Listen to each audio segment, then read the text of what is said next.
What is reading? The process of looking at a series of written words and deducing meaning from them is known as reading. When we read, our eyes acquire written symbols and our brain converts them into words, sentences, and paragraphs. Why is reading important in a multi-grade classroom?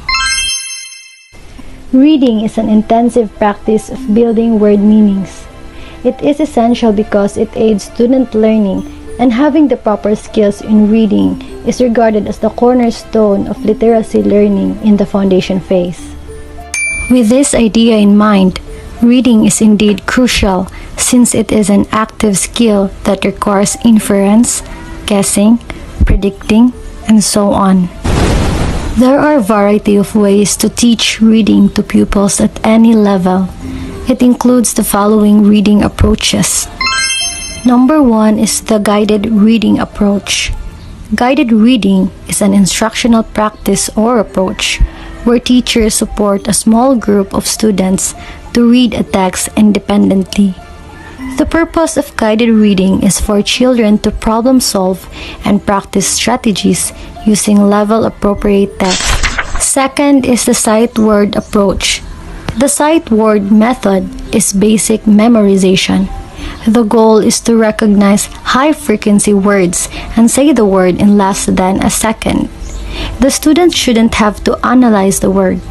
In some cases, the word cannot be phonetically decoded. Number 3 is the linguistic approach.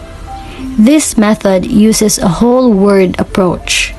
Words are taught in word families or similar spelling patterns and only as whole words.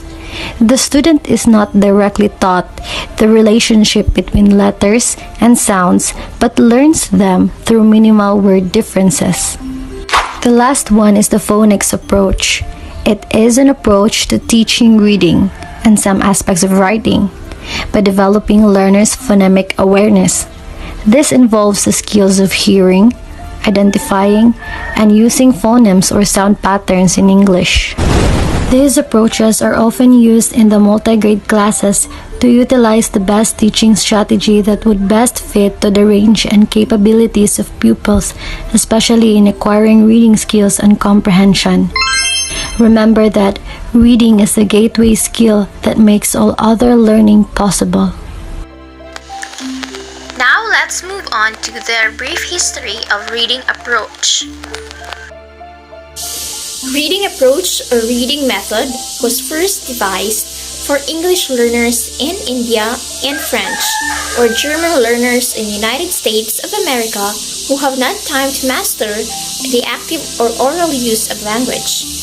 It has also been advocated in England for pupils of inferior language learning ability.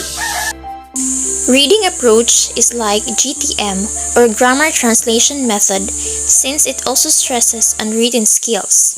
Only the grammar necessary for reading comprehension and fluency is taught, but it was flexible approach as far as the teaching is concerned. There are types of teaching and learning activities. First is the skimming. It is an activity to read shorter text to extract accurate detailed information. It is used to quickly identify the main ideas of a text and is done at a speed 3 to 4 times faster than normal reading. People often skim when they have lots of material to read in limited amount of time. There are many strategies that can be used when skimming, like reading the first and last paragraphs using headings, summarizes, and other organizers as they move down the page or screen, and might read the titles, subtitles, subheading, and illustrations. This technique is useful when the students are seeking specific information rather than reading for comprehension, and this works well in finding dates, names, and places, and might be used to review graphs, tables, and charts. Next is scanning. It is quickly reading a text to get the gist of it and technique that is often used when looking up A word that is telephone book or dictionary, where students search for keywords or ideas.